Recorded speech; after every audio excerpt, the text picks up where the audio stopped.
Bonjour les amis, j'espère que vous allez bien. Moi c'est Ismaël et je suis super content d'intervenir pour Éclat de com pour vous parler de créativité.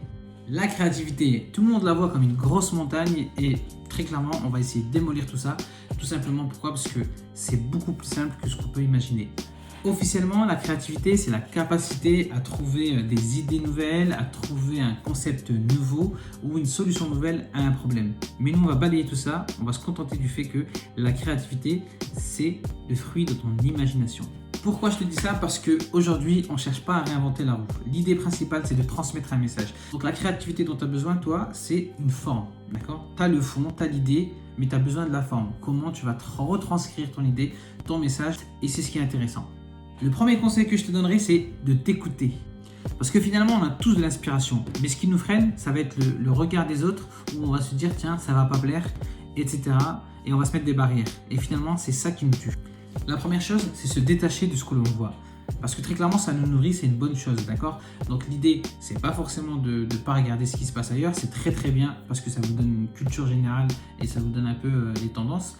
Mais ça ne doit pas être, source d'inspiration au point de se retrouver avec quelque chose qui est semblant. Il faut vraiment revenir à soi et je pense que ça c'est la clé. Pour revenir à soi, c'est simple. Il faut chercher la bonne sensation. Il y a toujours des moments où vous avez une idée, vous avez une inspiration, vous avez envie de faire quelque chose et puis après vous craquez. Vous dites non, je ne le fais pas. Pourquoi? Qu'est-ce qui vous freine? Tu te dis merde, ça colle pas. Pourquoi? Parce que tu t'es comparé à quelqu'un ou à quelque chose où tu attends trop du regard des gens. Et ça, c'est ce qui va te pénaliser. Oui, c'est bien, il faut une identité de marque, il faut une structure, il faut une tendance, il n'y a pas de problème là-dessus. Mais il faut que vous soyez flexible les amis. S'il n'y a pas de flexibilité, c'est un handicap et c'est ce qui va vous tuer. D'accord? Il faut vous permettre des écarts, que ce soit sur le format, sur les couleurs, sur la typologie. Et vous avez le droit de faire des écarts. Si vous êtes inspiré, vous avez envie de tester, testez. Parce qu'une identité de marque, c'est vivant, ça évolue. D'accord? Donc moi, quand j'ai commencé par exemple avec Fructis, j'étais pas du tout dans le domaine du pop art. Et petit à petit, c'est ce qui m'a passionné et je me suis retrouvé dans l'expression du pop art, etc. Et je m'éclate dedans. Mais demain, j'aurai aucun souci à changer vers un autre registre. Et c'est ce que je vous conseille de faire, être flexible. La flexibilité. Et finalement, ce qui compte, c'est quoi? C'est le cœur du message, d'accord? C'est que tu sois toi en alignement avec ce que tu as produit et le cœur du message. Et concrètement, comment faire pour imaginer? C'est ça la clé. Comment faire pour imaginer? 4 clés que moi j'utilise pour avoir de l'imagination.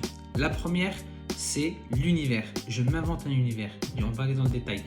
La deuxième, c'est l'expérience. On a tous un parcours, on a tous quelque chose à raconter. La troisième, c'est l'inspiration.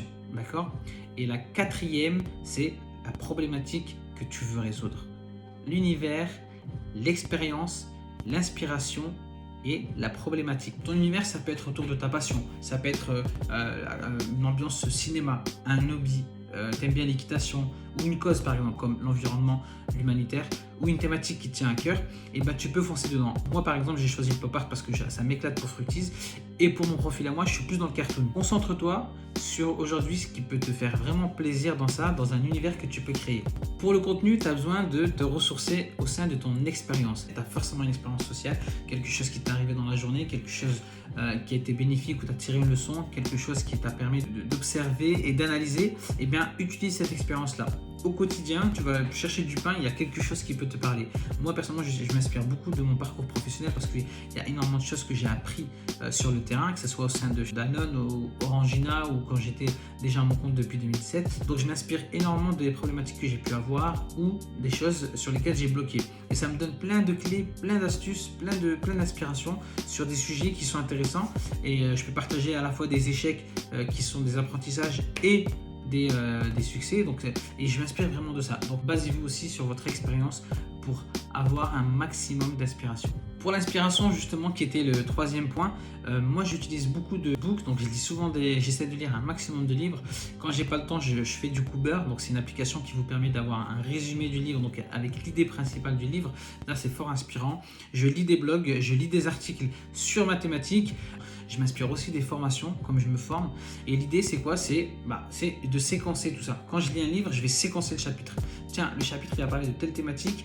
Et je vais séquencer. J'utilise énormément de podcasts. J'essaie de me concentrer au maximum sur un podcast avec une thématique qui me parle. Et ça me donne vraiment des idées pour être créatif. Toujours donc en alignement avec l'univers que j'ai imaginé et le message messages que je vais faire passer, c'est des sources d'inspiration qui sont non négligeables. Donc pour résumer, encore une fois, c'est les livres, les articles de blog, les podcasts ou des formations que vous faites. Et le quatrième point, ça c'est le plus majestueux, c'est une problématique à laquelle tu réponds.